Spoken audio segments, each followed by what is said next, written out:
अपना कैंप उखाड़ के भाग जाएंगे। और कैंप उखाड़ना ही था तो दूसरे की जमीन में बैठे क्यों?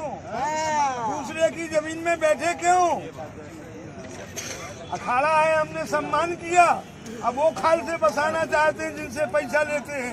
इसलिए मेला प्रशासन के सामने हम लोगों को सुबह से 8 बजे से बुलाकर 2 बजे तक घुमाया गया, लेकिन उनके जो छल वाले रवैये से हम सब संतों को दुखित होकर आज वहां मेला भूमि से हम लोग वापस आए हैं। और मैं संदेश आपके माध्यम से देना चाहता हूं कि संत अनशन और ये सब के लिए अभी तत्पर नहीं है और न करना चाहते हैं, लेकिन मेला प्रशासन अगर ठाट चौक की भूमि जो विगत वर्ष जैसे बसी थी अगर उसके विपरीत करती है तो हम लोग हो सकता है मेला नहीं बसेंगे, और अगर उस पर नहीं मानेंगे तो हम लोग धरना इत्यादि प्रदर्शन करके मेला प्रशासन ने जो ठाट चौक के साथ अन्याय किया उसका विरोध करेंगे। लेकिन जो नए शिविरों को बसाकर ठाट चौक के साथ छल और कपट करके दूर बसाया जा रहा है और तोड़ा जा रहा है, इसका हम कभी सहन नहीं करेंगे।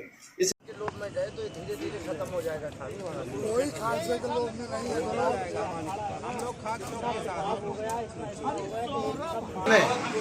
ठाट चौक की भूमि आवंटन निरीक्षण के लिए बुलाया था। उसमें देखा गया कि ठाट चौक की भूमि में कई ऐसे नए शिविरों को बसा दिया जा रहा है जिसकी कोई परंपरा नहीं है, न इतिहास नहीं है।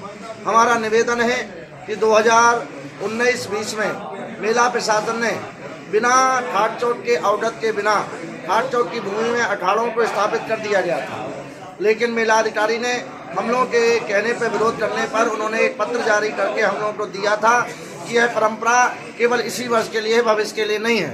लेकिन उसी परंपरा को पुनः उन्होंने दोहराया और बिना ठाट चौक से पूछे हमारी जमीनों पर दूसरों को बसा दिया गया और हमें दूर भेजा जा रहा है। मेरा कहना है कि ठीक है, श्रद्धालुओं के लिए स्नान घाट होना चाहिए, उसके लिए जमीन होना चाहिए, लेकिन अखाड़ों में जो बसाए उनको भी बसना चाहिए।